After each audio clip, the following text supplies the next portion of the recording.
Hello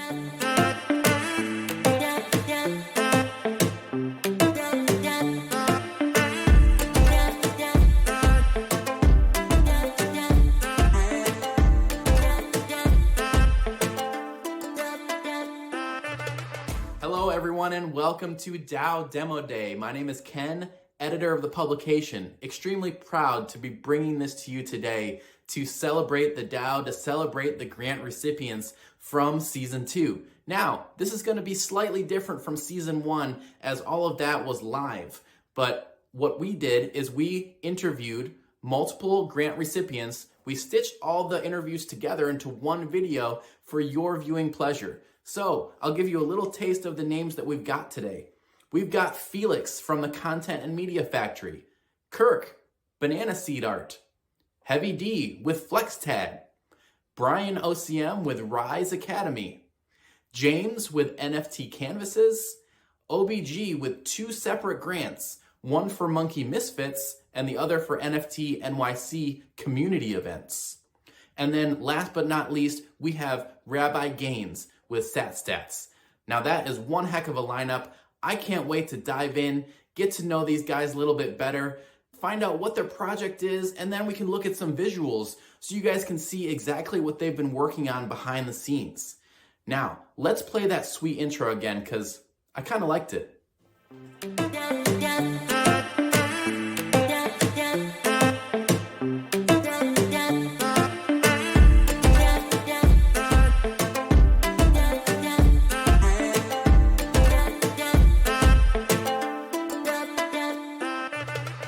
All right, everyone, we have Heavy D here with Flex Tags. I am sporting my Flex Tag right here. It is an amazing project, and in fact, Heavy D did win in Season 2, Round 2 of the OCM DAO Prop House. So kudos, congratulations to you, Heavy D. We are so happy that you received this grant. And please, just enlighten us, tell us a little bit about yourself and what is your project, and then we'll go into a demonstration. Yeah, sure. Yeah, so I'm Heavy D. Been in the OCM community for pretty much since day one. And yeah, my background is it's really in graphic design and advertising is where I started, but then I've quickly found myself in publishing and then digital design. And then I've had a broad sort of design and creative career that's spanned everything from, working with major brands, global brands in sort of sports sponsorship and activation, right through to doing, digital websites and video and audio. So it's really just about creating. That's sort of been my passion. And for a long time, it's just, I've always got 1,000,001 ideas and I can't do them all, but I sure as hell try. However, I sort of found OCM. It's been the last sort of couple of years has been amazing. And so just being able to, use that creative spark to, give to a community like OCM's been super rewarding. So you might have seen a little bit of my work through things like the posterizer with the feeding the monkeys. We worked on that with Zombie Boy, who'll feature a little later on because he's also the coding brains behind FlexTag. But yeah, it's just like, I just try and contribute where I can. And I've done a lot of work, with the community to date and hope to continue that. And FlexTags was sort of an idea that I had actually sort of coming out of COVID and attending a couple of IRL events here in Australia. And so, yeah, it all sort of feeds together, and that's sort of my background and the sort of how FlexTag sort of kicked off, I guess.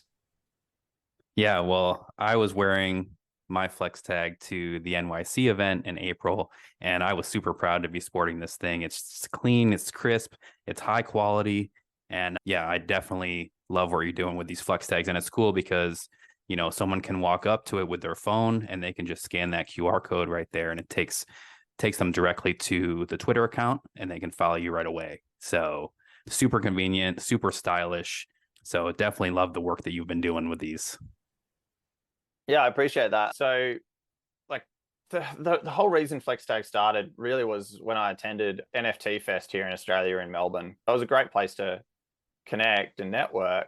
But over the course of the 3 days that we were down there, I just found that there was so many missed opportunities, and I don't do well with group introductions and situations at the best of times. And, like networking's like, it's hard now. I always assume like, if it's hard for me, it's got to be hard for other people.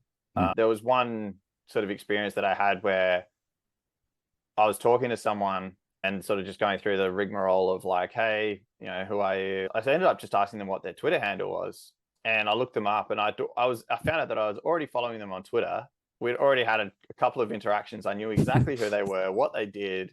I just didn't know who, like, I couldn't put a face to them, right? Because it was all PFP based. And so sort of in that moment, I thought like, and I'd seen a few things where people had their like, were wearing some merch with their PFP on it. But there's so much you see on Twitter every day that you just don't connect the dots, even when it's staring you in the face. But with my background in design and understanding how context is really important with, recall and the ability to cut through and get a message across, I was just like, if your Twitter profile was hanging around your neck, I would have been able to know exactly who you were, and we could have just avoided the last 10 minutes, right? And sped that process up entirely. And so that's exactly what I did. I got back to the computer like almost the next week and just went about designing a profile badge that wasn't, it's not exactly the Twitter profile, but it has the elements that make up the Twitter profile arranged in a way that's very familiar. So we built this. It's the first version that we had. You actually didn't have to connect your Twitter account. You could just type in your handle.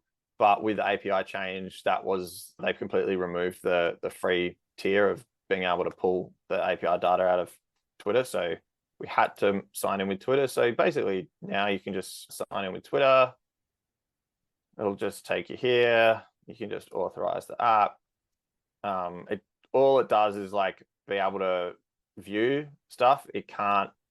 We can't do anything. So in terms of security, it's a super secure process. Like our Twitter API does not like allow you to, we don't have access to your Twitter account or anything like that. It just confirms that you are who you say you are. So by connecting your Twitter account, you're basically verifying who you are. I think there's a little bit something broken here because once you do verify, you're supposed to get the little badge on the side, but it's not appearing. So we'll have to check into that. Always something breaking. Yeah. But this is pretty simple. So it auto populates from your Twitter account. So and then like really the idea was also not only to flex your own PFP, but be able to give context to the PFP. So the other thing I noticed was that a lot of times you would see a PFP, and unless it was like a Bored Ape or a CryptoPunk, and I think at the time, like Azuki would just launch, so that was still a little bit unknown, but there were probably 3 collections where you knew what project it was with the PFP. Even OCM, like a lot of people didn't know what OCM was, right? So you would see a PFP and you're like, I don't know what that is. So the idea was that you would be able to add a logo to the badge as well to give context to the PFP. And so we had a lot of, projects hit us up and want to get on here, which is great. And so, we added Shonen and we added DGen. I think DGen, Shonen, the Party Animals crew, like they were the first few to support. And the DGen guys have been amazing. Massive shout outs to Steve and the captain over there. They've been incredible. So huge supporters of what we've been doing. And we got like a lot of the DGen crew have got badges, which is amazing. So, and you can also change it from dark to light mode. So that's cool. And then once you've done all that, there's a really simple terms of service, basically just like buying any other product. So we keep it simple and then you can just order. And if everything's still working, it should work.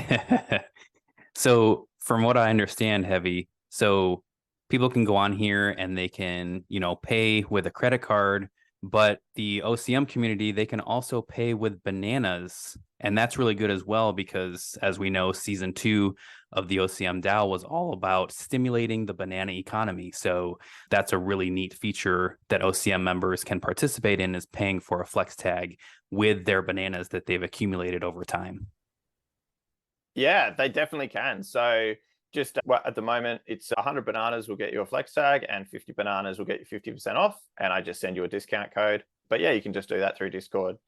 hit me up. I'm just Heavy D in the Discord. Heavy D, and you can see flex tag next to my name. And yeah, so definitely you can buy them with bananas, which is awesome. That was, I guess, part of the banana economy was like, how can we get more people using bananas? So I think we've had a good number of people buy them with bananas, which is good. So I've raised, I think over 400 or 500 bananas for the DAO, which will go back into the DAO very shortly, which is cool. So that's good to know that that's been made possible. And it's quiet in terms of the event season right now. So we're going through some retooling and we're making some updates, sort of as you can see, to this, just to make it a little bit better for when the next event season rolls around. And yeah, we just want to keep growing. It's very small. Like we don't make like a ton of money or anything like that. It's basically just we cover our costs and so it can survive. If it continues to grow and the demand's there, who knows where it'll lead. I've always got crazy ideas, and that's always the one thing which I've got to sort of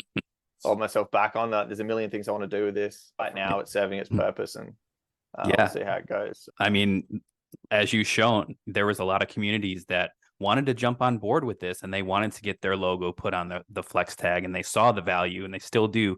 And I think it's going to just keep growing. The more communities that start to hear about flex tags, the more they're going to want to jump on. And I think it's going to continue to grow. So I'm looking forward to really seeing where it goes from here.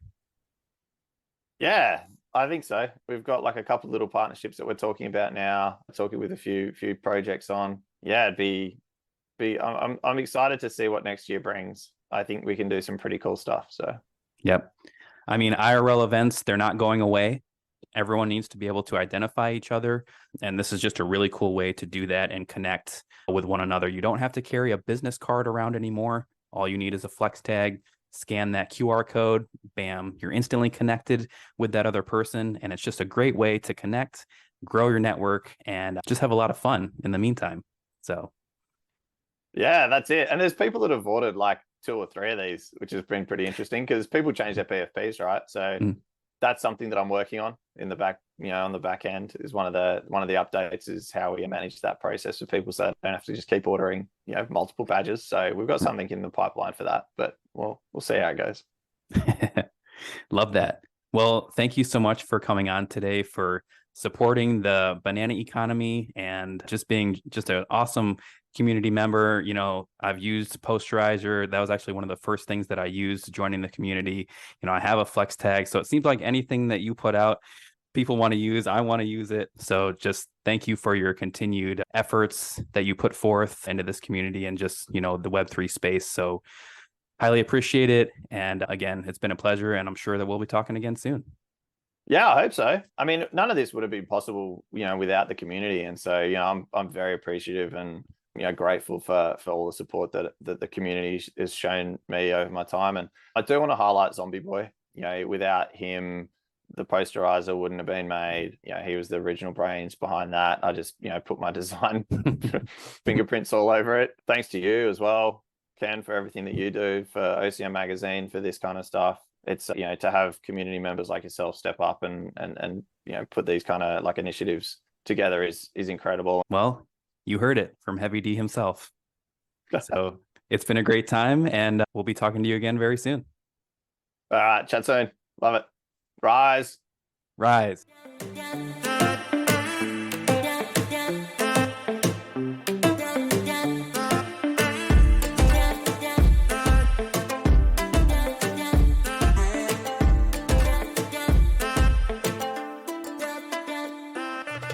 All right, we have Rabbi Gaines with SatStats, and he was a grant recipient for season 2 of the OCM DAO. So congratulations, Rabbi, for that. And I'm excited to learn more about SatStats. I know you're the tool guy in the community, so you like to create all these really cool, really interesting, and really useful tools for everyone to use. And I'm incredibly grateful for that, and I know a lot of other people are. So if you could just go ahead and share a little bit about your background, what SatStats is, and then we'll go ahead and get into some visuals. Sure. So I've been in the crypto space since about 2012. I bought my first Bitcoin in 2013. So I've been through a lot of ups and downs since then. I've seen a lot in the crypto market. Throughout like the decade, I've built various tools, tried to do some startups, all Web3 or crypto focused. In 2013, I had a small little Bitcoin exchange that allowed users an easy on-ramp to Bitcoin by using their credit card or PayPal to buy small micro amounts of Bitcoin instantly. Back in 2013, 2014, Coinbase was just starting up. If you wanted to buy some Bitcoin because you heard about it in the news and it's run up to $100 or $1,000, the time between when you wanted to purchase that Bitcoin and the time that an exchange would actually be willing to like release it to you could be 2 weeks or could be a month. The delays there are waiting for all your KYC documents to go through, waiting for the exchange to connect with your bank account and verify like ACH transactions. Now, like if you connect a bank account to some third-party system, you can typically put in your banking login and password and it creates the connection that way.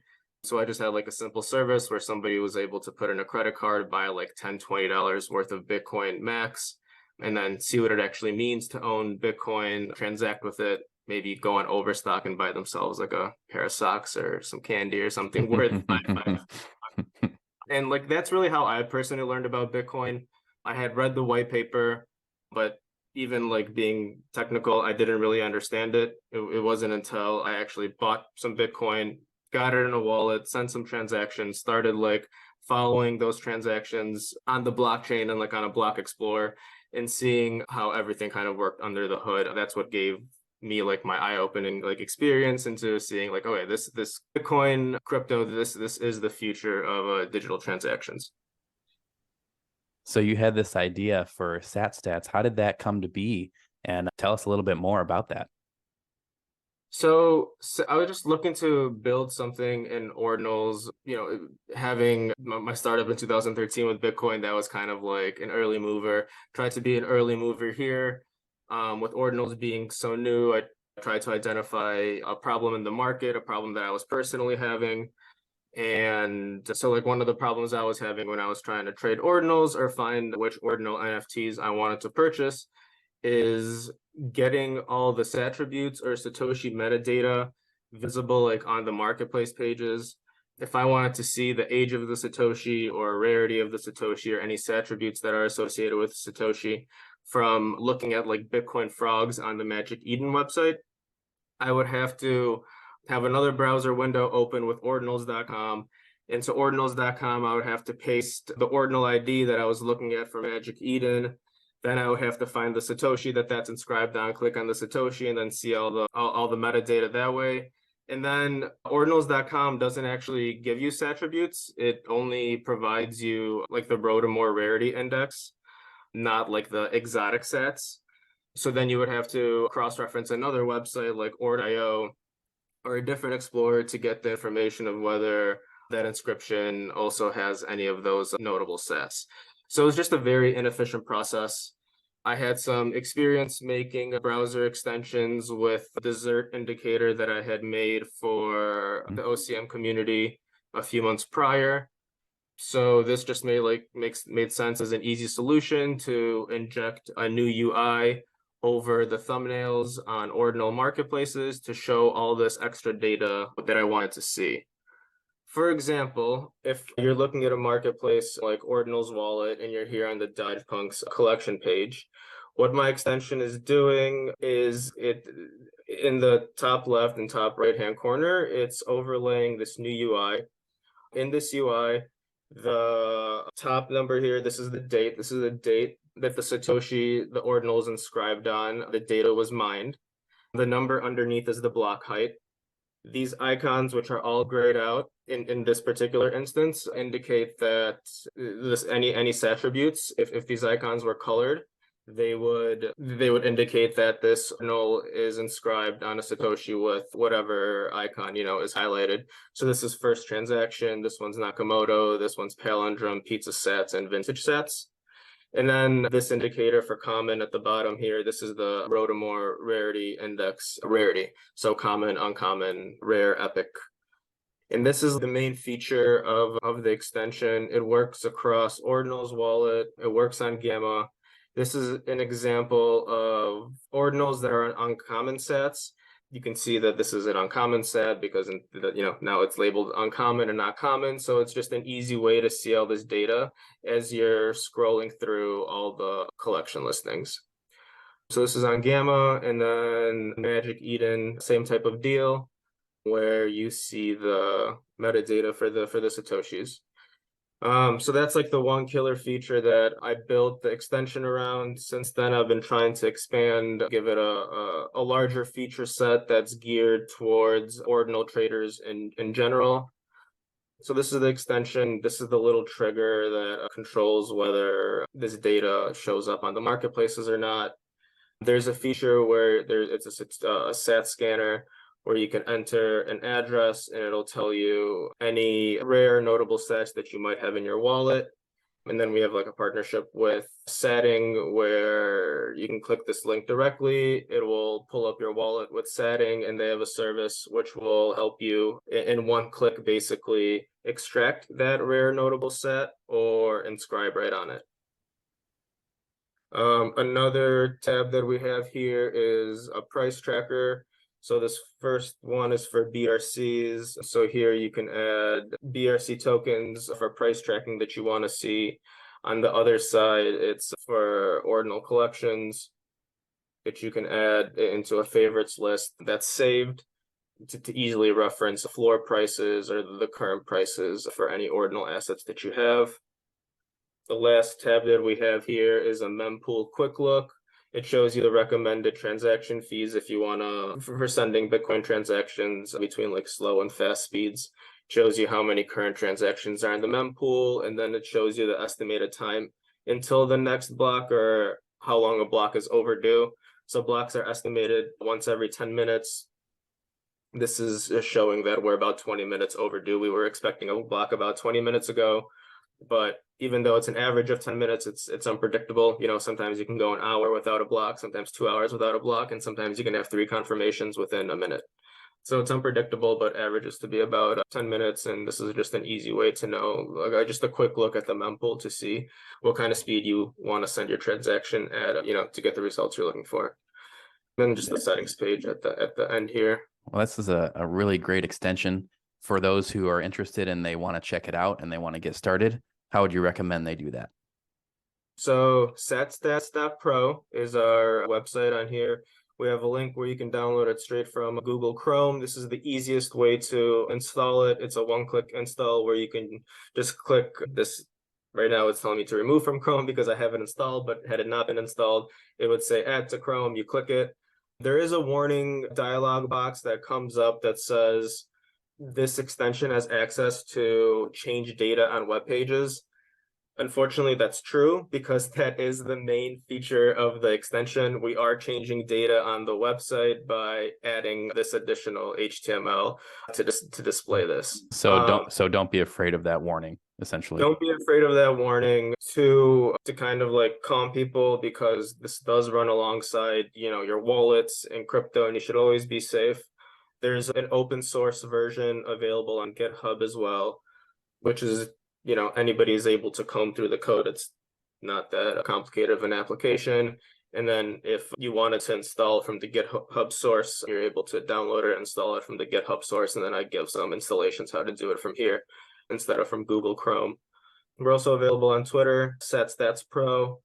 And you can always get in touch with me. I'd be happy to help with any issues you might have with installations or just general questions about the app.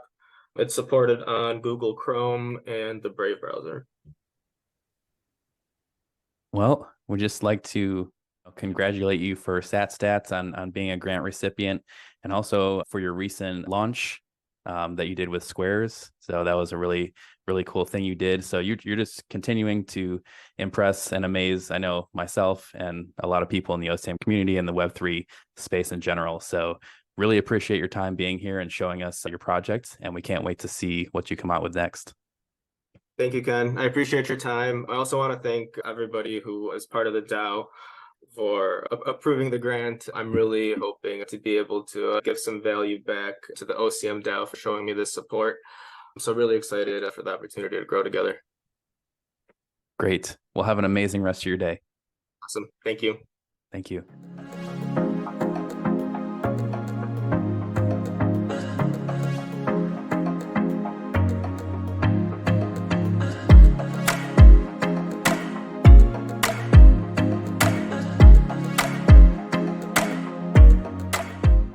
All right, and joining us for DAO Demo Day is Amanda Terry, representing the MetaGood team.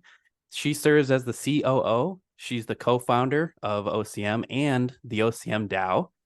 So welcome, Amanda, to Thanks, today's Ken. DAO Demo Day. Excited to be part of this, and thank you so much for interviewing the winners from this past season. Excited to see the final product. Yeah, it's been an absolute pleasure. And as we know, the mission of the team is to build a wealthy digital nation in Web3 with a community of people who just want to make the world a better place. And honestly, that was inscribed in stone with the RISE values: respect, integrity, sustainability, and enrichment. So I know we've been hearing a lot about like the tech recently behind the OCM assets like Genesis, Karma, Dimensions, Collections, but we're going to kind of switch gears now. We're going to talk about the OCM DAO. You know, it's DAO Demo Day, so let's do that. First, I just want to. You were a DAO Demo Day DAO recipient, right? Yes, absolutely. Yeah, So right now, this is awesome. this is the DAO being represented through OCM Magazine. So yeah, this is it. This is history in the making here. But yeah, what did the discussion look like kicking the whole idea around about the OCM DAO? You know, it started, I'm assuming, back in 2021. Is that kind of when it all went down? Yeah, I mean, I think very early on, we've always wanted to create value for our community, and people look at it in different ways, right? So part of it is financial, right? Floor price goes up, everyone's happy with that. Also, you know, wealth can be social connectivity, so bringing people together, and we've done a lot of that IRL across various NFT conferences and also online, you know, with Discord events like Playing Poker with Charlie Lee and Owen Wilson and Woody Harrelson. And then also impact. So, you know, part of our DNA from the beginning was, you know, creating wealth such that our community could enrich themselves, their families, and in some cases do greater good for the world. So, you know, we've used some of our secondary trading revenues to do a number of impact things like getting Sharbakula and her family out of Afghanistan to Italy, helping restore coral reefs in the Atlantic Ocean, working with some of the AXI folks in the Philippines to help rebuild homes in the Philippines that were impacted by typhoons. And I think we realized this as a company, you know, we have a great team of people and of builders, but actually our community is fabulous. Like, we have so many cool entrepreneurs, investors, artists, creatives, so many talented people across we're just super lucky to, like, the people that have been attracted to On-Chain Monkey and joined us are so talented that we wanted a way to enable those people to showcase their talents and help build alongside us. And so when we reached 10,000 ETH traded on Ethereum for the original Genesis collection, we decided to put 50% of our secondary trading revenues into the DAO, which is probably, and I keep saying this and I've never been refuted, the highest percentage of any NFT collection to put a percentage of trading revenues into, you know, a DAO structure for the community. And then we, you know, for our Karma Mint, we also put 50% of those revenues into the DAO. So, you know, we funded it with approximately 2,000 ETH, right? So depending on, you know, the price of ETH, you know, roughly like $4 million, Right. Yeah. which is, you know, it's nothing to sneeze at. It's a pretty big treasury Sure is. chest for the community to build with. And, you know, we've had 2 seasons. We've been really happy with the results of the past 2 seasons. So roughly 3 months each. You know, the first season was around building the OCM brand and community, and that was pretty broad, but people came up with incredible ideas, you know, for Prop House. And then, you know, the second season was around building goods and services that would be redeemable for a banana token, because we wanted to kind of create more utility for these banana tokens, which, as you know, or anyone in the OCM community, you can earn by being active in our Discord or being active on Twitter. And so those are the first 2 seasons. And yeah, I mean, I think, you know, I was just talking to you before we started, but we've had almost 100 proposals, both, you know, Prop House and Small Grants Committee. And it's really incredible. Just in 6 months, you know, we've spent 220.41 ETH. So roughly, you know, Wow. $371,000 in 6 months. And that is, you know, a lot. Yeah. And, And that does not include, any of the props that were for purchasing some of the OCM NFTs for the DAO. That's just purely going out to the community to do community building, brand building, and, creating incredible goods and services around the banana economy. So we've been really happy, between, I guess, season 1 and season 2, we hired a DAO coordinator, which was different, named Julian. And, he was responsible for, kind of holding office hours for a community to answer any questions about proposals that they had. He was doing our Twitter. He was kind of, being the administrator, for the DAO, working closely with MetaGood and also kind of the small grants committee. And then I'll say the last 2 seasons, and I want to give huge props out to all the people that were on small grants committee, because those people have spent a lot of time reviewing, well, first putting together their candidacy and running for these roles, getting voted in, and then spending hours as volunteers to go through different proposals, help the community, form those proposals, in some case, answer questions. I know some people in that committee have even helped to write some of the proposals just to get them out the door, and really enable many communities to get funded to do incredible things for On-Chain Monkey. So I just want to give a huge shout out to the folks that have been on small grants committee, because they are, they've tirelessly worked to help build the DAO. It's been amazing to see the progress that's been made with the OCM DAO. I joined just back in February, joined the community, and it's just been incredible to see everything unfold and to see seasons 1 and 2 be successful. I can only see a bright future ahead.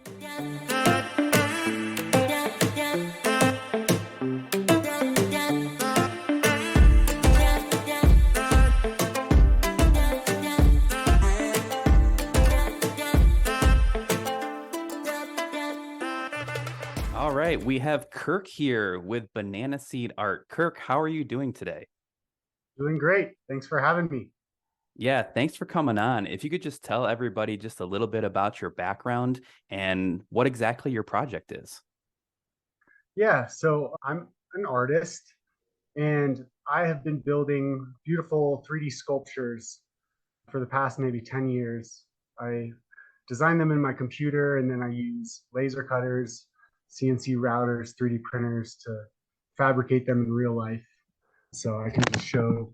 Yeah. These are some small prototypes above me. You can see them, that I'll be putting into a public art installation in Telluride, Colorado, where I live, here shortly. And I would like to bring this idea to On-Chain Monkey for the nature that it's a digital first product. So there are maker spaces popping up all over the world. These are these sort of fab labs.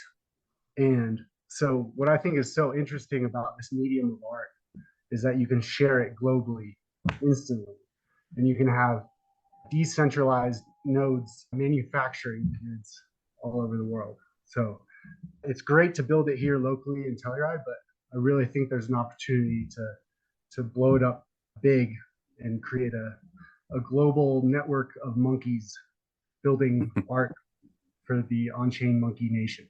So that's what I'm hoping to build. Love that. Yeah, if you could just, maybe show us some more of what you've been able to make so far. Sure. Yeah. So I've been lucky enough to work with Hippo Art. So she has commissioned me to build a small piece, and I've been working in collaboration with her to figure out what exactly a good product might be. And so I've been starting really small, and I've been taking one of her monkeys, and I've been creating stencil-like cutouts. And so these are digital files. And then I'm expanding it and building it into one of my sculptures. And here pretty soon I'll print out one and send it to her in real life. But it's been wonderful working with her and her monkey as a muse to figure out how I might contribute to the group. So yeah, I love that art. Yeah, that's really cool that you're able to come up with those. Now, for somebody wondering, hey, how do you start, creating something like this? Can you show us kind of your process of what you go through to create this type of art?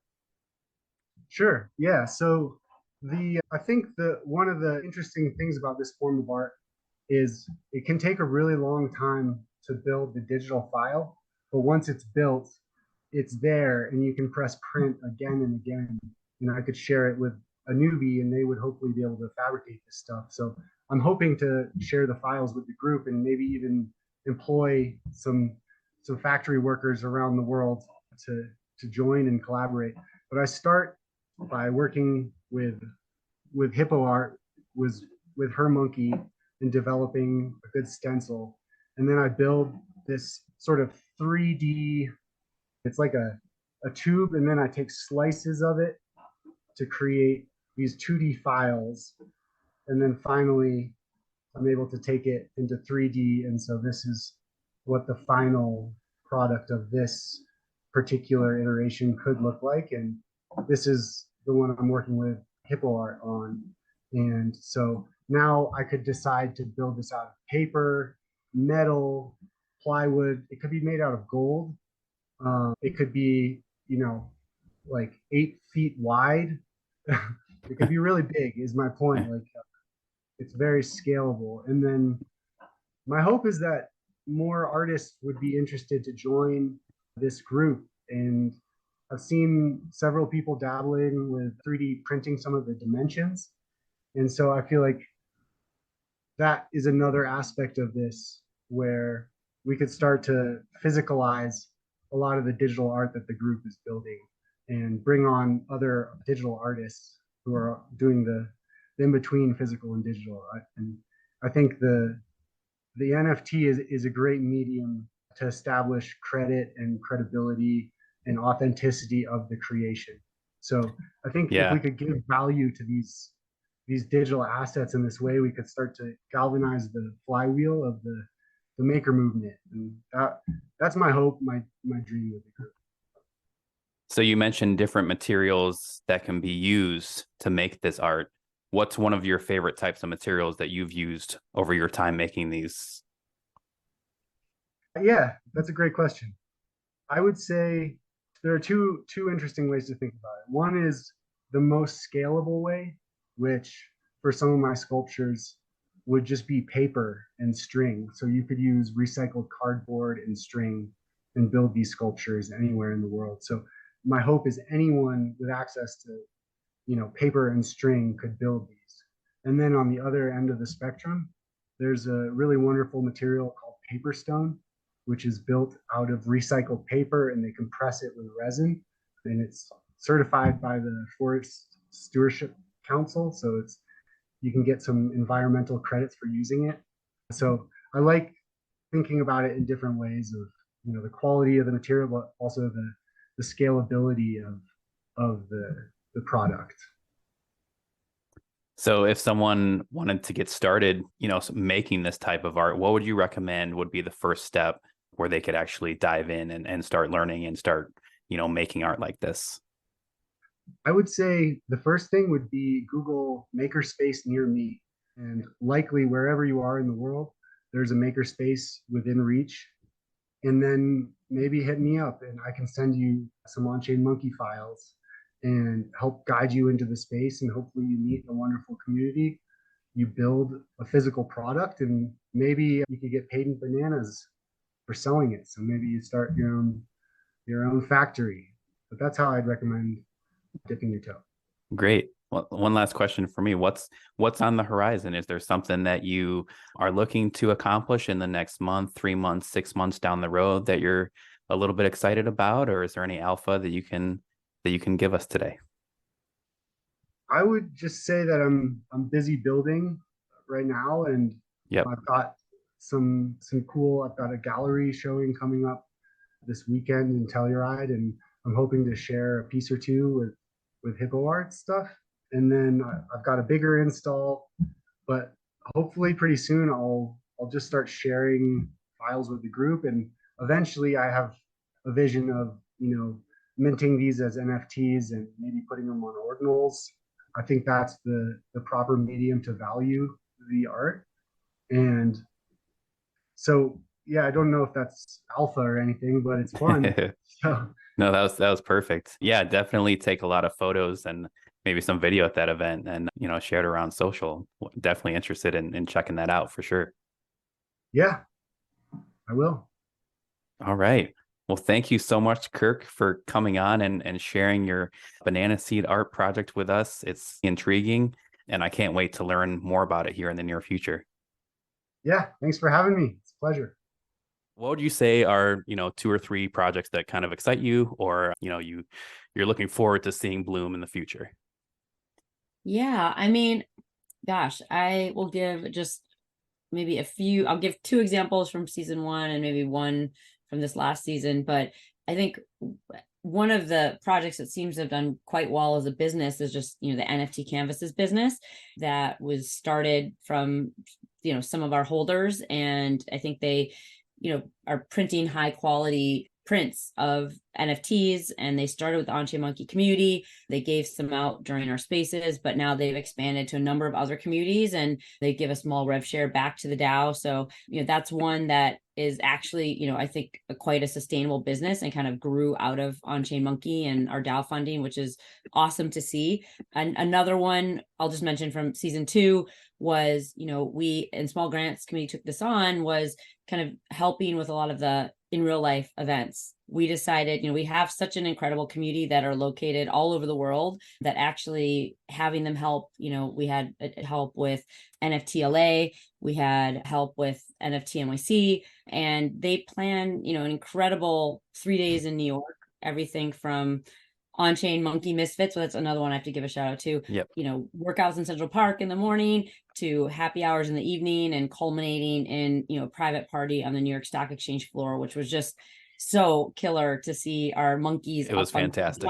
Jumbotron screens. And yeah, as you know, there were so many people in our community who are, traditional finance people. So it was kind of a dream of theirs to go to the New York Stock Exchange. Yeah. And so that was all funded through the DAO, right? And organized through the community. So excellent. One that I think is really, I have to give hats off to. And then, one of my personal favorites, which just launched their website for OCM Monkey Misfit merch, is the Monkey Misfit crew, which has really started organically, and they are very well organized and I think they've motivated a lot of people to make kind of life-changing habits around being more active and also doing a race that then, benefited some charities. And so, and now they have their own store which is really cool merch. The first one that I always kind of gave as an example was, I just love these guys out of Brazil, went and took a basically unusable skate park area and kind of rehabilitated it. And they threw a Brazilian rap competition there.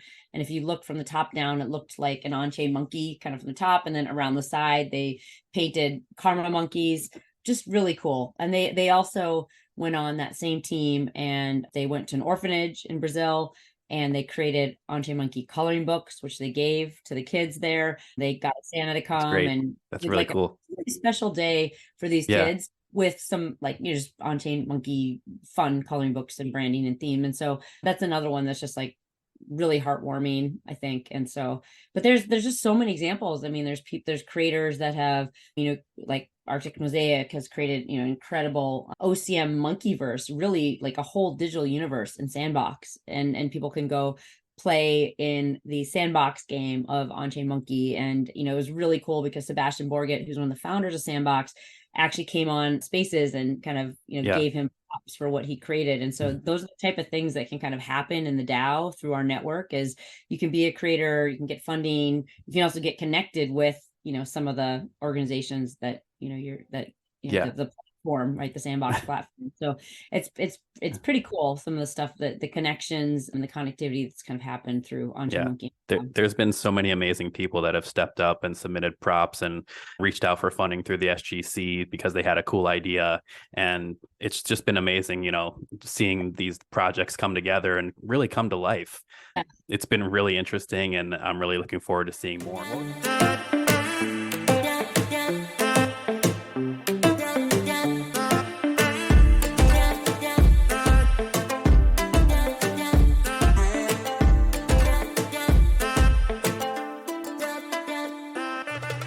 All right, we are here with Brian OCM with Rise Academy. Brian, how are you doing today? I'm doing good, Ken. Thanks for inviting me to do this. Thanks for the OCM DAO for, putting together DAO Demo Day. I'm so excited that you jumped into, recording this and, getting together with everybody for the update. So glad to be here. Thank you. Excellent. Yeah, I'm excited to learn more about what you're doing. I've seen what you've been doing with your project and I absolutely love it. And I know a lot of other people do as well. So if you could just, tell us a little bit about your background and then what your project is, and then we'll get into some visuals. Yeah, well, my name's Brian. Thanks for introducing me. I have been involved in crypto and NFT space since late 2020, so a few years now, and dove into NFTs. I didn't mint on-chain monkey, but I've been a holder since December of last year, and I've just been, as active as I can in the crypto and NFT community, learning and growing as an individual and just being as involved as I can. My personal background, I guess professional background, is as a high school teacher. So, and really that's what most of my, I guess, activities in On-Chain Monkey so far that people have been noticing, and what these, like grant proposals have been about, have been based on that background. I've finished 8 school years at a couple different high schools in the state of Indiana. So I teach chemistry and other sciences. So yeah, I like to think deeply about things and figure out and understand how systems work and Yeah. that type of thing. So yeah. I'm going to have to learn more from you about chemistry because that was one of my toughest subjects in high school. I probably struggle with that more than anything else. I love that you're teaching. I actually considered becoming a middle school teacher myself back when I was going to college. Yeah, But we yeah, definitely need more teachers for sure, like all the time. yes. So yeah. Well, yeah, tell us a little bit about Rise Academy. Okay, yeah. So honestly, the name I started with rise.edu and then it quickly shifted to Rise Academy. I kind of wanted to stay away from the .edu type things. I mean, I teach in a public school and there's this whole like platform concept of being a public school teacher. So I went the academy route and ended up with that branding and was lucky enough to acquire enough Ethereum to get the monkey as the PFP. So I've got the ancient mage professor with the wizard hat and the full mage outfit and everything to be the face of the brand. And yeah, I mean, I just wanted to start to learn myself how I can translate my background into some specific content for people in On-Chain Monkey primarily, but really the whole Web3 and crypto space that are interested in learning the same things that I am. Like that's the number one thing that I learned when I kind of dove into learning about crypto and Web3 and even other things before that, is that people that dive in and dive into learning and document their learning, those are the people that we start learning from when we dive in. And we think of them as these like big leaders in the space, and they are, but I just kind of wanted to show how there's this tangibility to it too, where we can access it. It's not these people that can do things that are that amazing that we can't do them ourselves. So I wanted to kind of start this platform around curiosity and learning and exploring together and documenting that and tracking and adding the value as much as I can. So that's what Rise Academy is. And I mean, the first couple grants that I've proposed have been really experimental and learning how to do that and translate education to Web3, but it's gone great so far. I'm excited for the future. So Good. Yeah, education is so important, especially in the Web3 space. And, people, especially new to On-Chain Monkey too, they have no idea, what a banana is for, or, what an ordinal is. So it's important to have the proper education around those topics, just broaden people's knowledge and wisdom overall. So really love what you're doing. Maybe if you could show us, some visuals of what you have done so far, that would be awesome. yeah, for sure. I'll go ahead and share my screen real quick. Everything that I did in the first 6 weeks for my first grant proposal, which was to build this basically like IP marketing course, tutorial course. All of us have these really powerful images that we own the tokens for, and in On-Chain Monkey, we own the image itself because it's on chain. But a lot of people haven't learned how to kind of tap into the value of that. But, being an internet culture and from, all of these younger generations, it's stuff that we've seen, we know, we're familiar with. Diving into doing is contagious. It's a lot of fun to get into the memes and creating things with your visuals and your branding. So as a way for myself to learn more about it, because I love that kind of stuff in Web3, it's culture is one of the most important things in society. So as a way for me to learn it, I thought maybe I'll build out this curriculum and go through a course of how to use your on-chain monkey IP for marketing. And it's all aimed at like building stuff in simple ways and creating templates to reproduce your content where it's the value that shines through, and then the visuals are just going to improve over time. So what I did was I rolled out basically 6 weeks of content on a weekly basis for the most part. There were some daily segments as well, all through Twitter. And if you scroll through this thread that's on the Rise Academy account, I captured all of it in that thread. But all of this happened over the course of 6 weeks. So we started in week 1 with start with why. Why are you an on-chain monkey? Why is sharing your story so valuable? And kind of went through tutorials on how to do that. What does it mean to even start with why? And we talked about Simon Sinek and the golden circle. And kind of along the way, as we went through these courses, I did some other tutorials that were less about the content and more about how to create using whatever content you're talking about. So when we're talking about on-chain monkey, starting with why, I did this tutorial on how to basically use Canva to create an entire brand kit. So you can build your brand on Canva. You can create templates that you can batch with and make content very easily from once you've taken the time to, create those templates from. I taught people how to add audio and video to their images so you can turn your PFP into a video. And all along the way, as you see through this thread, there's these little short clips of how-to tutorials, and it's going to take your monkey. I mean, you can see mine right there in this video showing that, but it'll take your monkey, your IP, and then build on it. And it's your face that you're putting out there or whatever you're trying to represent. So it's not just for on-chain monkey. We're into lots of other communities and involved with all kinds of things as Web3 participators. So you could take this and translate it in all kinds of different ways and do a lot with it. But this course was targeted at using Canva primarily to create content and post to Twitter, video, live or recorded, all of that different, content style and the different tools at our disposal to basically put it out there and to, tell the story. So a lot of the, the narrative for this 6-week course was built on individuals out here that have a message, that have a mission, and are just ready to step into using the tools. So if you wanted to, you could go through all of this 6 weeks with us on the back end through this Twitter thread, but I'm also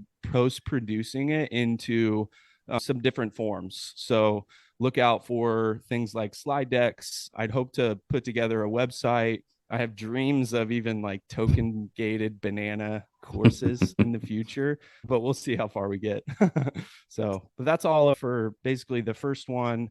It was a lot of like content challenges and, just kind of diving into learning how to use these tools together. So that's course number 1 from Rise Academy, was how to use your on-chain monkey IP.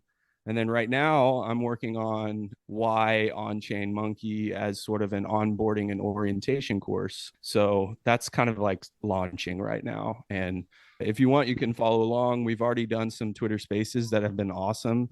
People just getting people sharing their story of why they believe in on-chain monkey as a way to start this whole, next course of what is this project all about? What's the team? What's the community about? What do we stand for and where are we headed? Why would someone want to be a holder and participate with us? So that's what's coming next from Rise Academy. I like that because, obviously the content is great that you're putting out, but the format too is just so crucial. Like you're making it in like a course format, which is really it's relatable to a lot of people. They're like, oh yeah, if I want, Bite-sized too.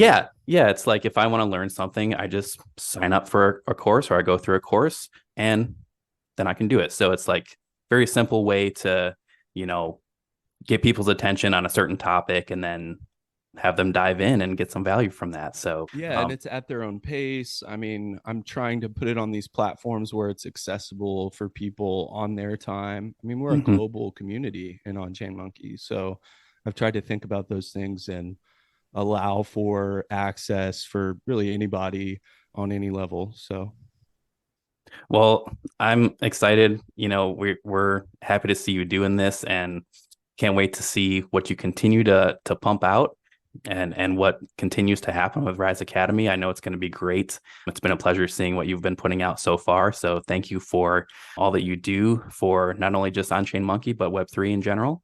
And I appreciate you coming on here and sharing your story and your project with us. yeah, thank you, Ken. Thanks for the invite again. I want to say a quick shout out to OCM DAO and thanks to everybody that's so involved. The small grants committee and everybody that's volunteering their time. It's so valuable as a resource. So thank you to everybody for doing all of that and sharing and liking and retweeting everything coming out from Rise Academy. And the support is definitely felt. So I feel the love. Absolutely. Well, have a great rest of your day, Brian. Yeah, you too, Ken. Thank you.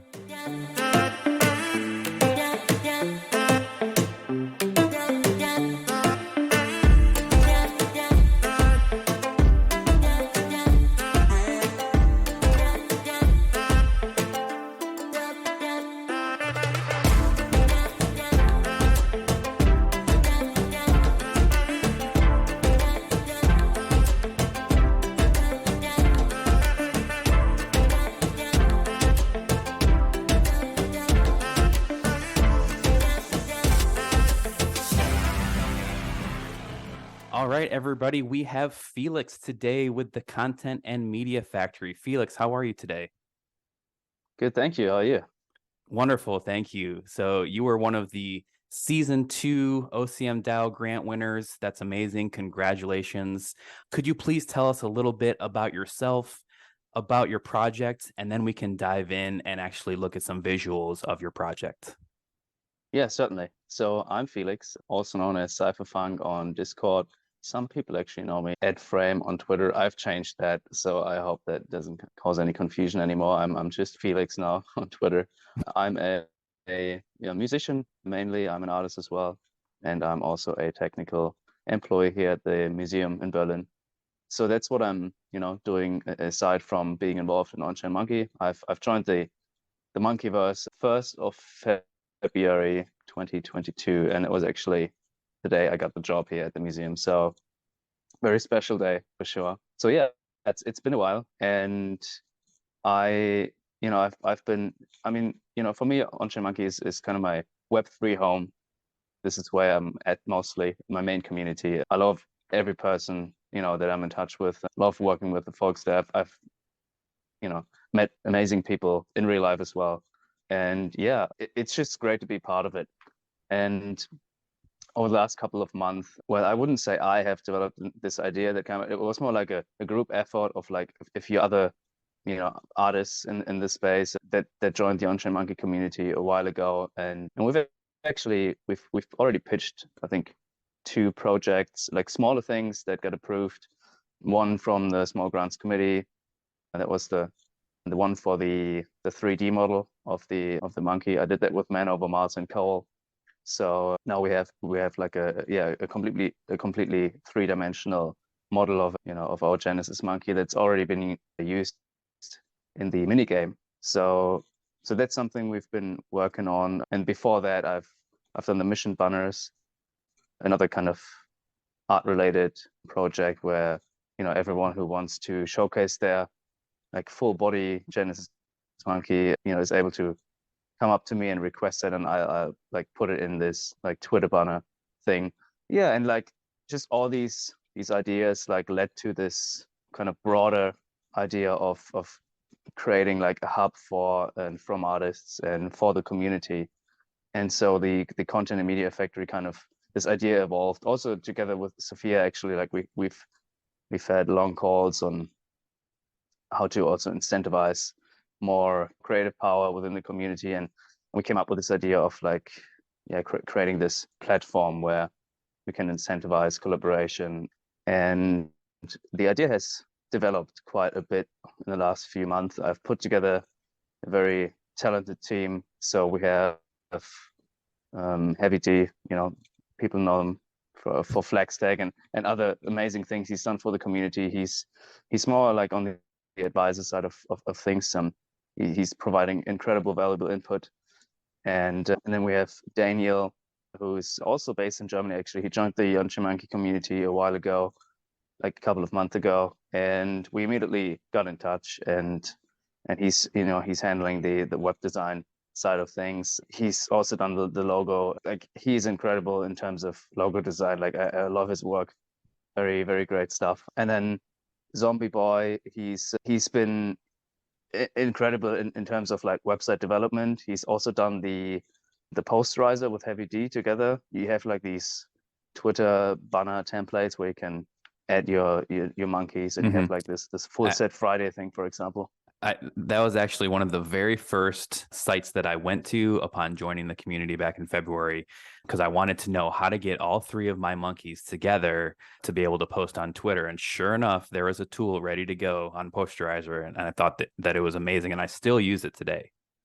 Yeah, awesome. Yeah, see, and yeah, so I'm happy to work with, you know, Heavy D and Zombie Boy who created that app, which is a perfect example of, you know, how the community can just access a tool easily and use it for free whenever they want to display their monkeys in a nice way.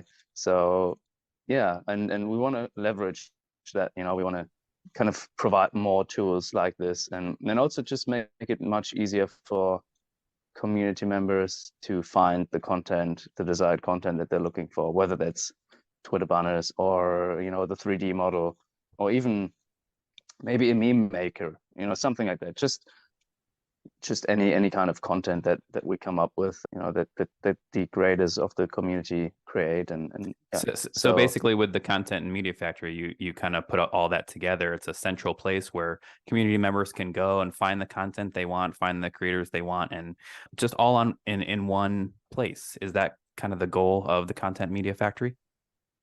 Yes. I mean, it's funny because, well, we live in Web3, right? We want decentralization, but at the same time, I find it incredibly difficult to sometimes find content that I liked because it's buried in the timeline on Twitter, or it's just like somewhere on Discord and nobody knows where it is. But so this was kind of the main motivation, or that's the value proposition for the content media factory, to make just like a go-to platform where people just go and know where to also go to if they want something to, you know, if they want to commission a piece or whatever they need for, you know, for their projects maybe. And I think we have a chance here to also be kind of like maybe kind of like a promotional tool for OCM, where, you know, we can create content regarding ordinals, for example, or dimensions, you know, stuff like this, and we can just upload it there, and then people from the community can use that, and it's just more, you know, just a more accessible, fun, playful way to showcase what OCM has done, what it's doing, and hopefully spread the word that way too, right? Absolutely. Do you mind if I pull up some screens? Yeah, please do so. All right. Yeah, if you could just walk us through what's going on here. Yes. So this is a kind of a very rough template. It's still in development. You can see like some of the images are just doubled, but our idea is that, you know, we kind of have the search or explore bar kind of in the center when you visit the site. It's like up there, and we want to just make it easy for people to, like, you know, even if they don't know exactly what they're looking for yet, to still get to something that they might be interested in, or if they know what they're looking for, they get it as fast as possible. So actually right now we're in the phase of like figuring out the most important categories and kind of yeah, using color and pattern recognition to, to avoid like people reading through stuff to understand how they find things, if that makes sense. So for example, one idea was that we maybe use blue for, social media content. We use orange for Bitcoin related content and stuff like that. So kind of like as color tags, and then we have like, you can scroll down a bit more, that you can see that on the right side here. You can scroll down a bit more, and then you see, projects that people work on. You can see some content, and once you click on these, you find even more, like stuff that relates to that. Like for example, if you go to what do we have here, like the Bitcoin banner, for example, if you click on that, you find related content. I mean, right now it's really just the images, but we want to launch a kind of like a beta as soon as possible, because right now we're working just, with our ideas that we have. And I think it's super important to include feedback from the community as quickly as possible to know also where the demand is and what we can do to enhance the experience. So yeah, so that's kind of like the rough concept for now. Yeah, I think this is going to be extremely useful. I know I myself, I'm definitely interested in using it, and I'm sure a lot of community members are going to be excited when they're able to access it as well. Do you have kind of like a rough timeline of when you would like it to be, maybe in test mode or maybe in like, beta mode, something like that, where people can start getting their hands on it? Yeah, so I think next week we will start beta testing it with the team, like within the team, just us, like a few people.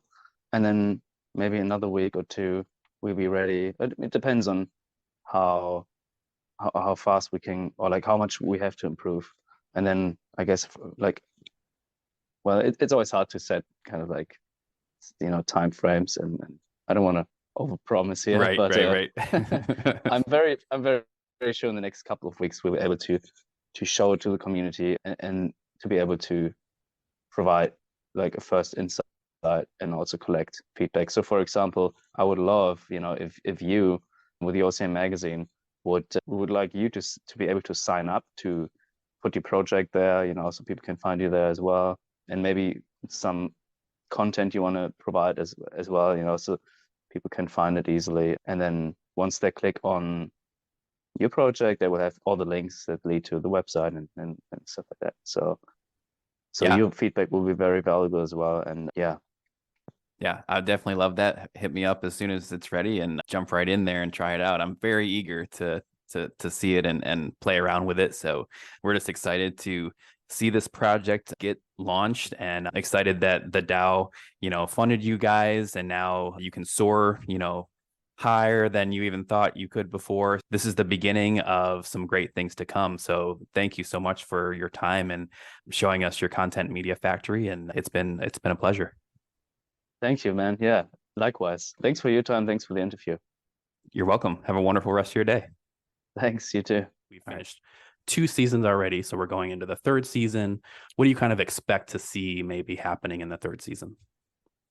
Yeah, so for the 3rd season, we've decided, given how much we've kind of spent, on both Prop House and Small Grants Committee, that for this next season, we are going to have the DAO coordinator role be more around analyzing and following up with all the projects and kind of getting a pulse on how things are going, right? There's over like 100 projects now. Not all of them have been completed, but of the ones that have been completed, like what was the impact for On-Chain Monkey? And, help us to think about how we make the DAO more sustainable. So it's not just kind of grant giving out, but like, how does this grow and kind of take a step back after, what we've done the last 6 months and kind of do some analysis work. We will still have Small Grants Committee meeting and spending. In fact, I think the prop's already in snapshot for that. And I think it will probably go through. I was looking at the voting. So there will still be small grants available, but for now, we're just going to put a pause on the Prop House for season 3, but then we'll pick it up again in season 4. Excellent.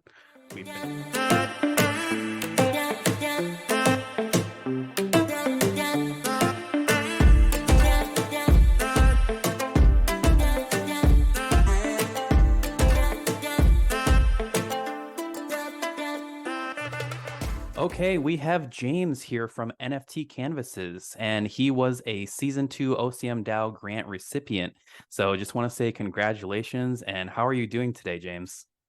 I'm pretty good. Thank you. Good to be back with you. It's been really exciting, both the OCM community and winning that grant, and also just a lot of things that we've been able to work on together, both with the community and with OCM, the DAO. I mean, it's been a real pleasure. The community's one of the best, and obviously I've got like Karma in the background. So That's great. Yeah, if you could just tell us a little bit, just briefly about your background, what the project is, and then we can get into some visuals.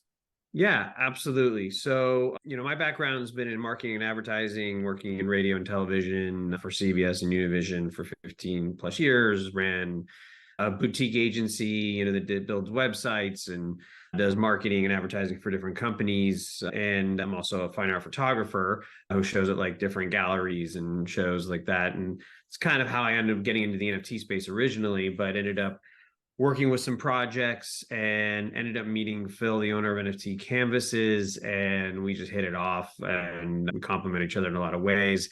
What he built with, NFT Canvases solves a lot of issues for digital, physical proof of ownership, which we all love in the digital space, but not always as easy to pull off in the physical space, especially at a high quality. So when I found out about NFT Canvases, I was, lucky enough that he brought me to join on the team and part owner, and really kind of been pushing the envelope both on, how many people we can help print for. And, because I mean, these JPEGs that we own, living on our phone isn't as cool as showing them off in real life. We're all real proud of them. And of course we have the merch, but we don't necessarily have our own PFPs in a place that people can see them. So unfortunately, you can't see some of my NFT canvases behind me, although I have my Karma, they're in another part of the house, but I've definitely printed a few and have them up on my walls and show them off to anyone who's willing to listen. So yeah, as we're familiar with the Season 2 OCM DAO, what one of the biggest purposes of it was to help stimulate the banana economy. And I know that you guys are doing that because you accept bananas for your canvases. So that's an amazing thing that you guys do. And you help out, OCM holders, and they can just use their bananas to purchase canvases from you guys. So that's really neat. Yeah, I mean, we're really into buying into the ecosystem that is OCM, right?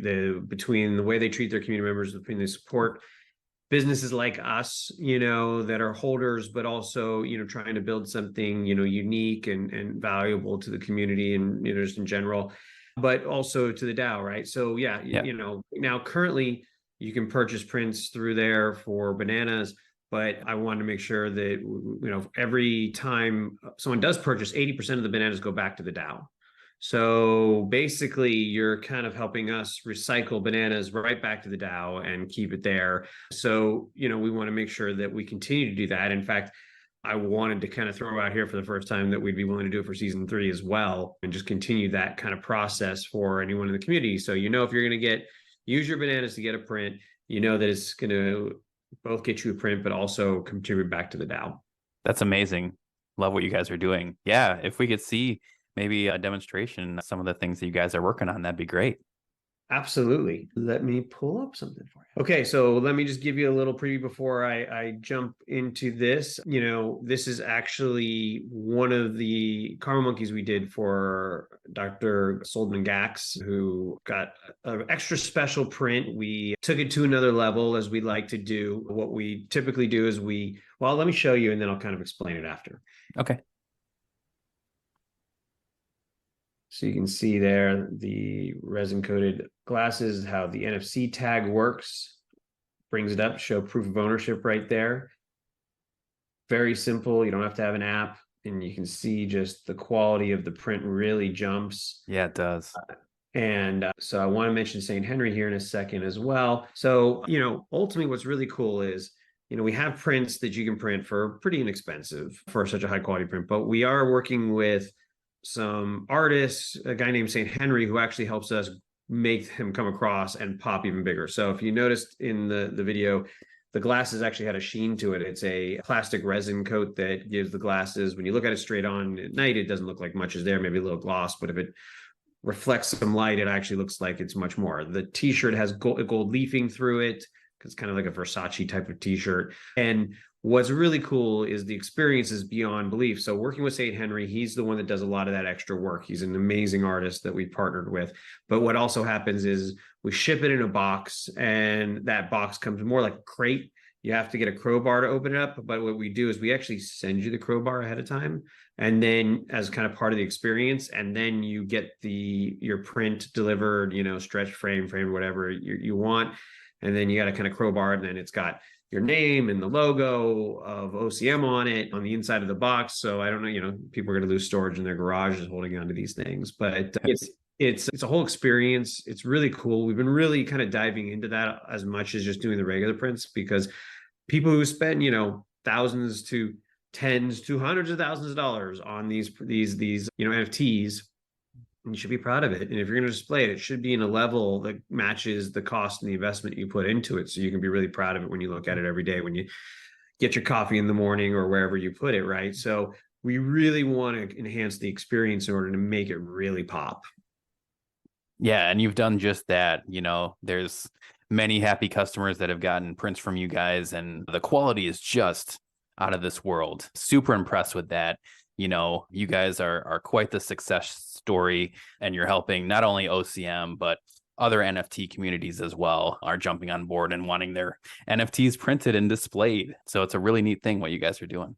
Well, thanks. And I mentioned St. Henry. I mean, if you actually bought one of his art pieces, they go for $10,000+ each. So it's another thing that kind of like, NFT canvas, we want to be known as high quality, but, bringing a guy like St. Henry to enhance the quality, but also partner with someone who's got an amazing name in the art world and, has a huge collector base, and he loves what we're doing. So it's been really cool to work with him. He's blown our minds with stuff. I mean, we've talked about having, actually putting in like lasers behind. So from the motion detector, so if you walk by a karma monkey with laser eyes, it might shoot out real laser eyes at you. If we have some smoke coming out of there, we can actually set up like a little smoke machine to, shoot some smoke out if you walk by it. And these things are kind of fun ways to really enhance the whole experience. But again, it's done at a really high level.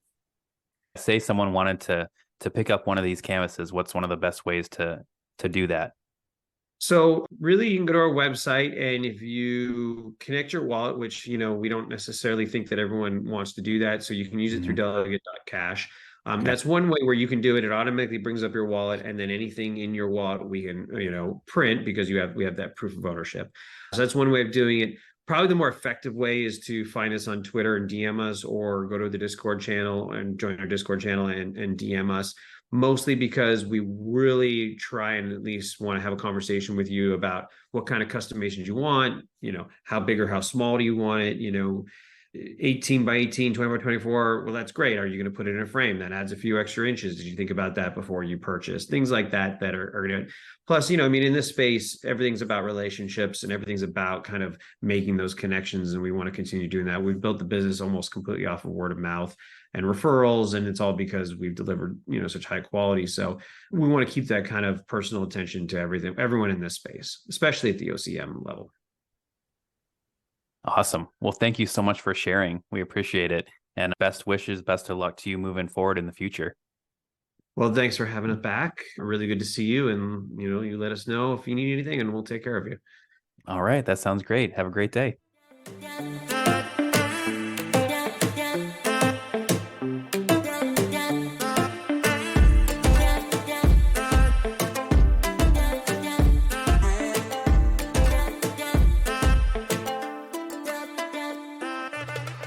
All right, J25 and I have OBG here right now, and he was a Season 2 grant recipient from the OCM DAO, both for NFT NYC and also for Monkey Misfits merch. And we're excited to learn about both of those things. So, OBG, how are you today? Hey, Ken. Hey, J25. Thank you guys so much for having me.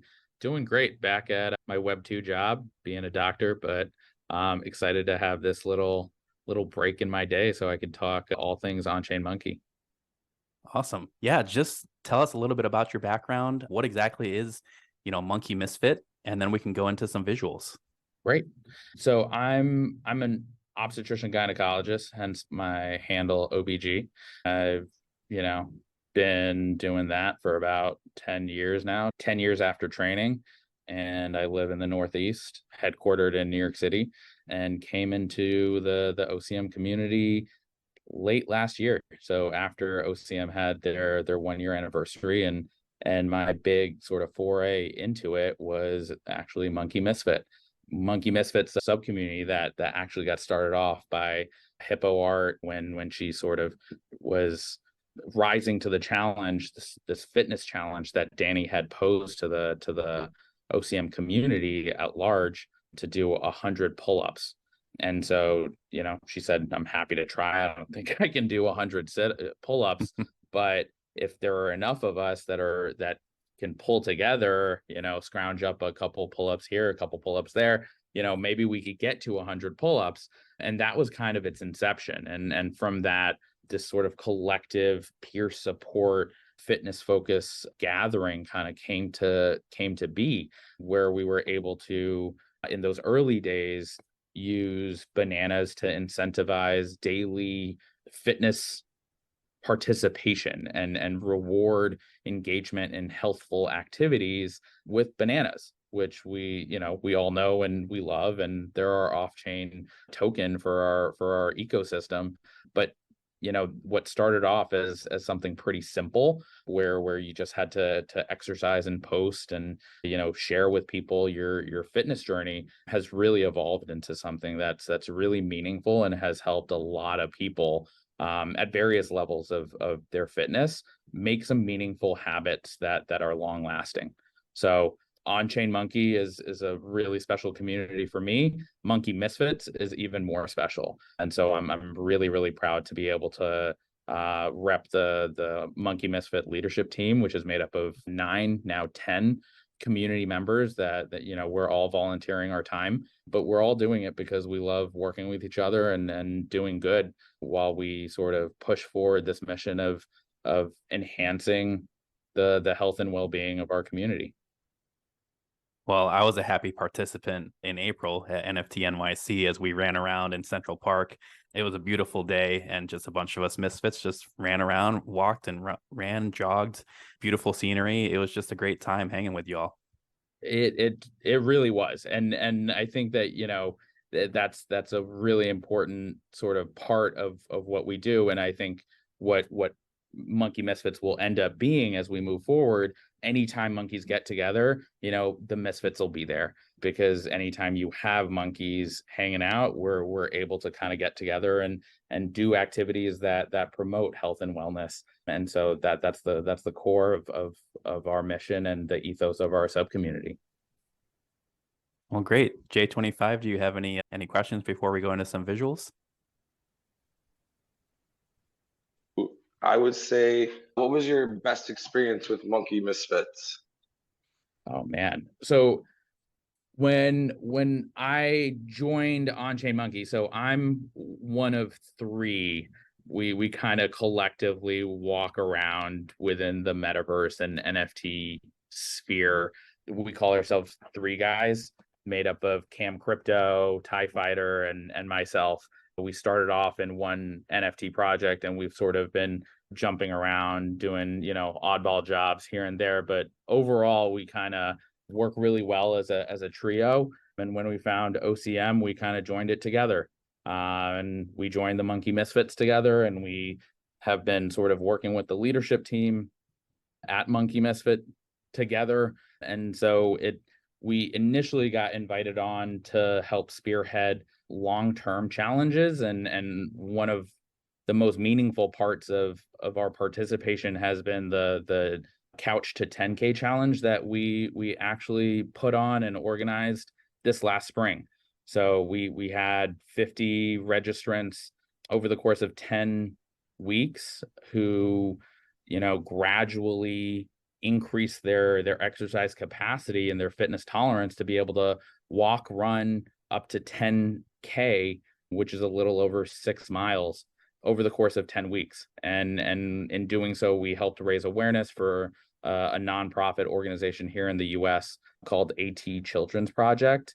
It's a nonprofit that's really near and dear to our hearts, looking to raise funds and research for a currently non-curable neurodegenerative disease that primarily affects children called ataxia telangiectasia.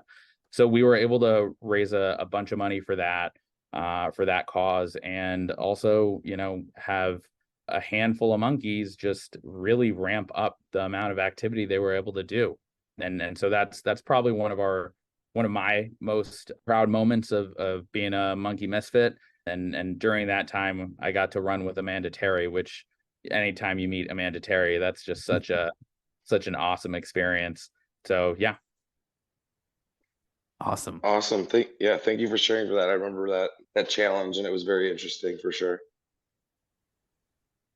Yeah, it definitely, it seems to have hit a lot of folks, and it was just so mind-blowing to see the same folks just coming week after week. I mean, Cam, Ty, and I were just kind of like, I don't know if people are going to be into it, but we ended up, we were giving out POAPs to keep track of who was coming each week and who was meeting the criteria for participation, and we had 25 people who met all the criteria, 25, 26 people who were eligible for prizes at the end of it, which is tremendous. I mean, that's for a global community. I mean, we had runners in Germany and Nicaragua, and folks were running all over the place, and it was just tremendous to see the engagement and involvement both on Twitter and in Discord.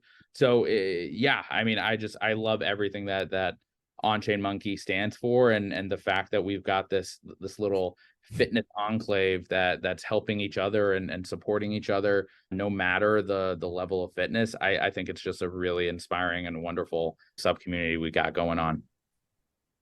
Well, we love what the Misfits have been able to accomplish, and the inspiration and motivation that has gone into so many people across the globe is just phenomenal.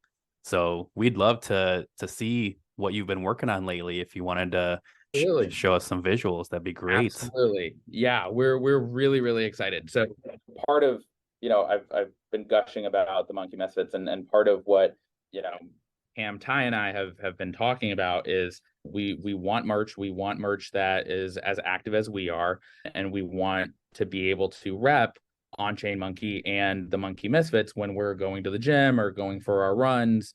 We thought that there was an opportunity to provide the community with an active wear brand that was as active as they were. And so that was our proposal. Our proposal was to create an active wear brand. We affectionately call it Misfit Merch. And so we have a ready to go website that we've designed. And the exciting twist on that is we wanted it to be as global as we were. Ty's, in Canada, Cam is in the UK, I'm in the US. And so being able to deliver merch in a reasonable amount of time at a affordable price is something that's really important to us. And so that's what we've been endeavoring to put together. So that our proposal was to create a store that was able to distribute and disseminate activewear all across the world, and do it in a way that supports the banana economy. I'm going to go ahead and share our screen. We just launched the website yesterday. We went live, and congratulations. Thank you. The logistics of, there you go. You should be able to see it. Mm-hmm. The logistics of being able to accept some of the currencies and make sure that shipping was reasonable and affordable for all the items that we're offering, that took a little bit of time, as well as getting the nitty gritty of accepting bananas, right? So that's the other part of what we wanted to accomplish. Was we didn't just want to have a merch store, we wanted a merch store that allowed us to accept bananas as payment. And that's where the OCM DAO was really instrumental in getting us the capital we needed to be able to get that banana redemption process off the ground. So I can walk you through the website that we have here. You'll notice there's a lot of there are a lot of sort of generic models, but a lot of what we're hoping to do ultimately is brand the website in a way that is cohesive with the Monkey Misfit sort of ethos, and we're hoping to do so utilizing another service that another proposal through the OCM DAO. So the content and media factory is one that's really near and dear to our hearts, and they've helped us a lot when it's come to sort of creating infographics for our launch. So it's something that we're hoping to be able to, the folks over there, hoping to utilize them to create a cohesive sort of vision and feel for our website. Well, that's amazing part of On-Chain Monkey and these proposals and these grant recipients. It's everyone working together. Content Media Factory and Monkey Misfits. It's great to see everyone working together and lending their talents to one another. Yeah, and there's so much talent, to be had. So we're really, really excited to partner with them moving forward. So the website's divided into men and women just for different styles. In what you're seeing now is our essentials collection. It's really just kind of the basics that every athlete's wardrobe should have. We have the high performance tees that are moisture wicking. We have them in all available sizes. And we've started off with the black, white, and navy just to kind of get the ball rolling, and you're able to sort of pick what you want. You can pick your quantity, and then you can add it to your cart. Obviously, we accept all fiat currencies and major credit cards. So that's nice and easy for our monkeys to be able to use when they're purchasing their active wear. What I do want to focus on right now, just highlight a little bit here, some of the offerings for the less traditional merch items that the space hasn't typically had available. Obviously, we have socks, but socks are everywhere, long sleeves are everywhere, t-shirts are everywhere. What we're really, really excited to offer are workout shorts, which we've gotten a lot of we've done some market research, and women's workout shorts are in high demand. So we're really, really excited to offer these. The other one is seamless sports bras. We're super excited to offer these. And I think that they're going to be they're going to be flying off the shelves. And the racerback tanks are another one that, again, they come in black and white design. They're part of our essentials collection, and something that I think is going to be an exciting addition to any Monkey Misfits wardrobe. And it's one of those things where this is just the beginning, and we're really looking forward to evolving with the community and being receptive to community feedback when it comes to design and color schemes and choices, and even items that are offered. So we're a community driven initiative and community driven brand, and so we're really hoping that we'll get that kind of engagement that we've always gotten through the Monkey Misfits and the On-Chain Monkey community when it comes to evaluating and reassessing how we move forward. Well, I'm a longtime worker outer person. I love to exercise, especially lifting weights. That's kind of my big thing. So I'm looking forward to, picking up a shirt, especially, and trying that out and feeling the quality of it. I'm sure it's going to feel great, that workout apparel feel. Yep. So that's something that's going to be nice. Is it like the moisture wicking type as well? It is the moisture wicking. It's the 100% polyester. So you have that stretch in there as well. We have tried the bulk of the shirts, the performance tees. The team has ordered them beforehand. And so, we've gone through and sort of quality controlled for the bulk of them, but we're really looking to hear back from the Misfits and see what folks are interested in, what they like, what they don't like. So there's definitely going to be an avenue for communication on that end. Is that a coffee mug right there? Yes. So the other part that we're really excited about is some of the accessories, right? So we do have a handful of items that we thought would be essential. Coffee mugs. As a doctor, I feel like coffee is essential to my existence and my ability to function, whether it's in the gym or at the hospital, as are water bottles. And I personally, so the stainless steel water bottle with just the muscular monkey, as I like to call him. I actually use that. I ordered one of these water bottles to see how functional it was. I wasn't really sold on it, but I like it enough that I'm actually taking it to the gym. And I'm pretty picky about what I drink water out of. So that definitely gets an OBG stamp of approval. You'll see we got yoga mats.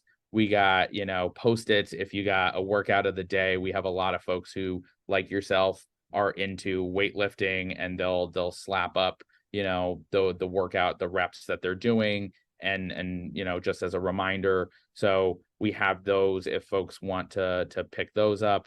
And finally, this is a shout out for JB. He's been looking for a duffel bag, so we got him. We put on a Monkey Misfit duffel bag for him. This one we haven't checked out, but I'm pretty picky about the dimensions of my gym bags, and this one seems like one that I'm going to be picking up with bananas for sure. So I'm excited about being able to offer this to the community. I like how it's got the monkey on the very side there. That's cool. Yep. That's a cool design.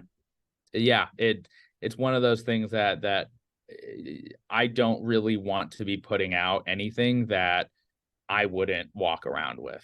And so in that capacity, I want the community to know that, like, I'm not selling anything that I wouldn't personally walk out of my apartment with. And in New York, the list of things that I'm walking out of my apartment with it's a short one.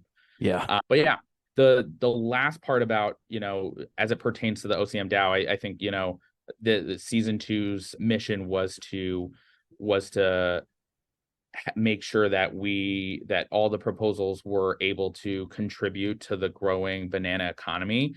And so when we put forth our proposal, something that was really important to us was making sure that there was a clear and concise way in which we could contribute to that.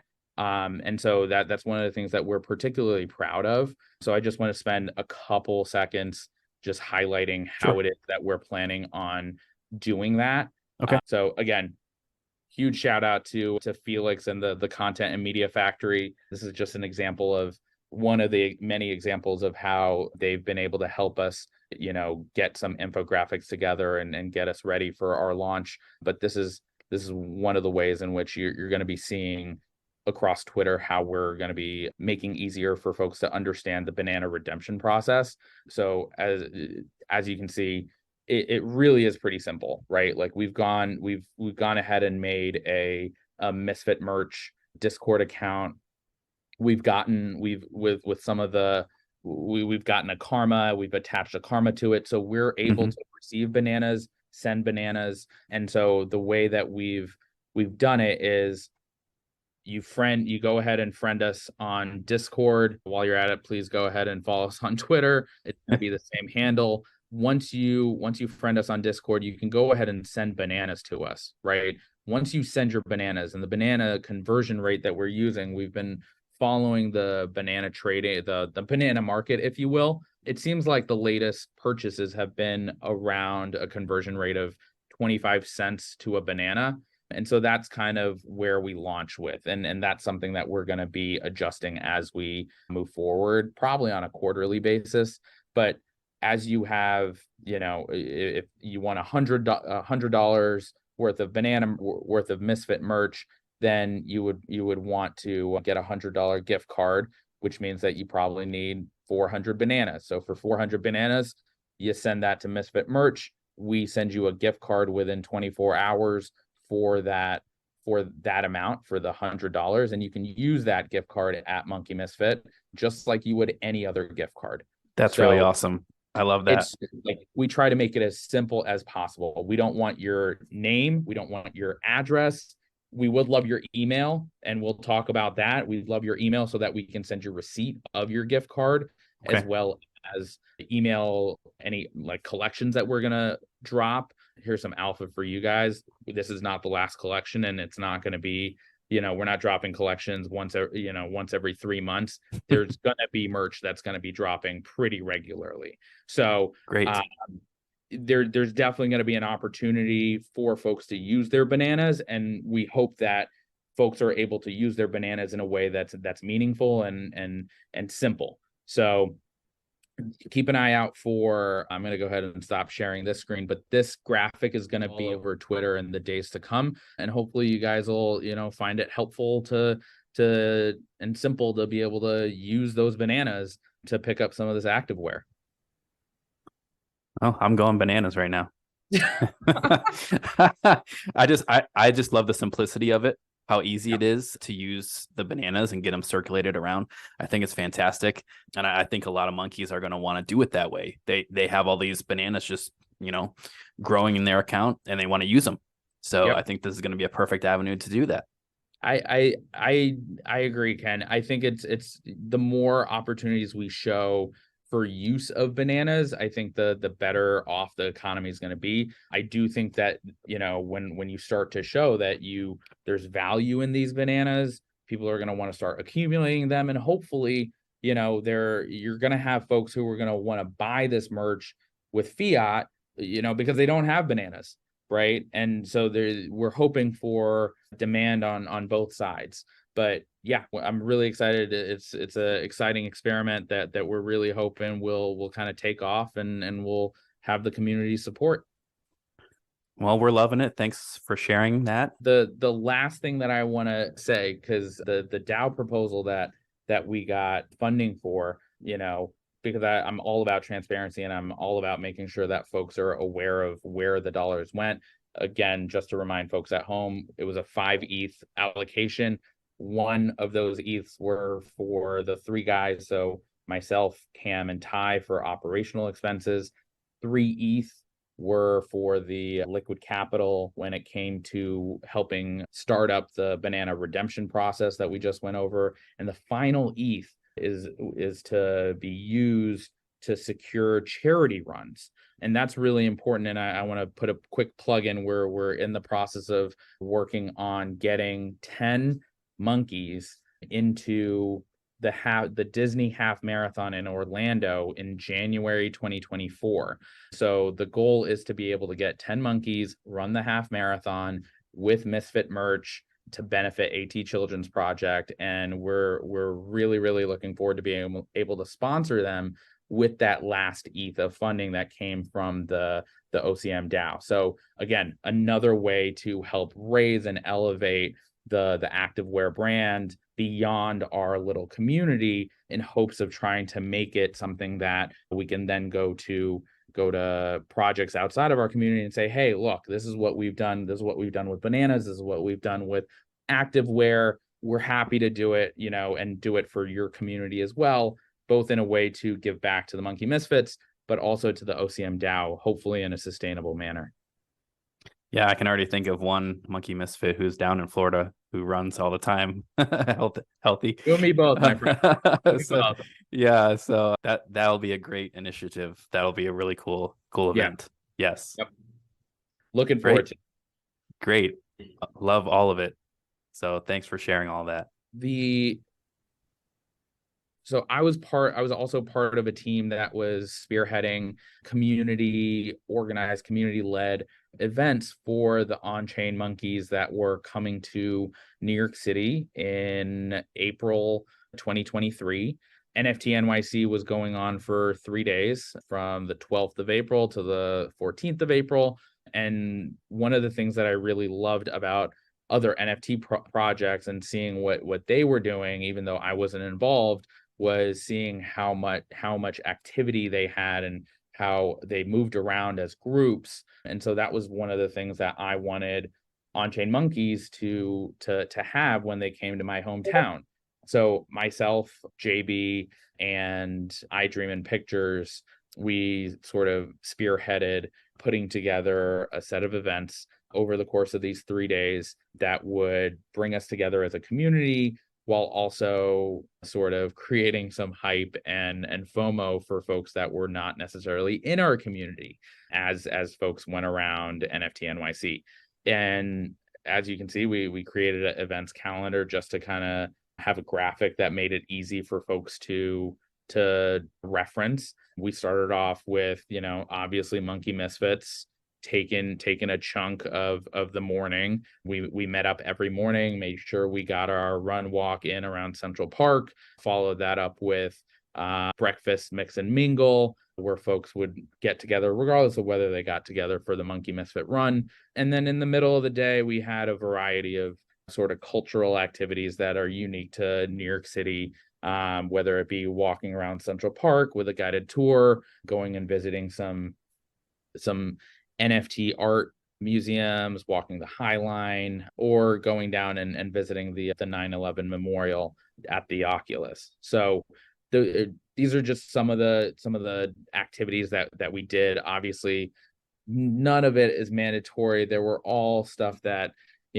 folks were going to be around. If people wanted to participate, they were always welcome to. There was always going to be a monkey or two that was running around. And so it was like a fun, lighthearted way of bringing folks together and giving them something to center their trip to New York City around.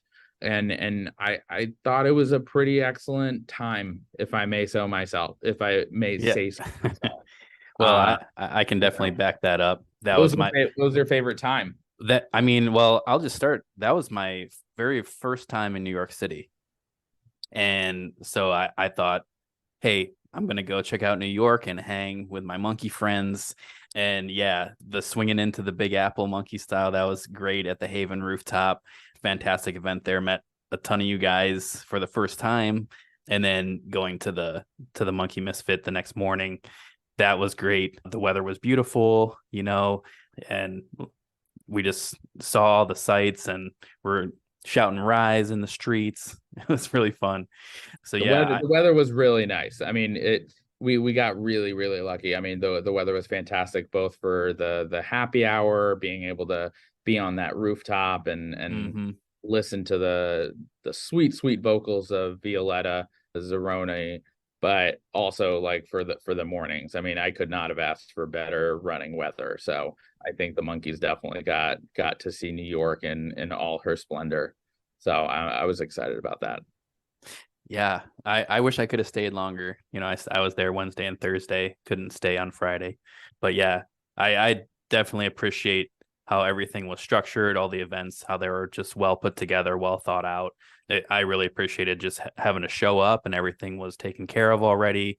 And I didn't have to worry about, figuring out where to go or what people are doing. And we had a schedule. This was the schedule: Wednesday, Thursday, Friday. Here was all the events, the times. It was just very well thought out, very well planned. So it was definitely a great time. Yeah, I think it's one of those things that, when we're in these projects, the metaverse is great. We talk about Web3 and being sort of decentralized, but I think there's some value, and Ken, you could probably speak to this as well, in having pockets of in-person events, right? Like there's value and bonding that happens in these in-person events. And so I think a big part is something that I'm really grateful for is the DAO's sort of recognition of the value of having these in-person events, right? I think that a lot of us, we engage on Twitter, we engage in Discord and online. And then when we cement those relationships that we're forming on a daily, weekly basis that are across the world, when we finally have the opportunity to sort of meet face to face, spend time with one another, doing a variety of activities, it really kind of cements that relationship and the bonding that monkeys have with the overall, on-chain monkey community. Yeah. And that's one of the things that I love about it. And I'm really glad that the the DAO as a whole recognized it and put funds towards it. Yeah, absolutely. I mean, I was able to attend this event, and then J25 was able to go to Miami. I mean, it was just it's a huge eye opener, once you get to interact with people and you get to sense their energy, and you just get to put your arm around them, and just hang out together. It's very different. It's very needed. You can spend all the time you want in front of a computer screen, be on Twitter and Discord, but it doesn't compare to an IRL, being in front of somebody and just sharing a laugh, sharing a drink, sharing an experience with someone else, let alone a group of monkeys all together.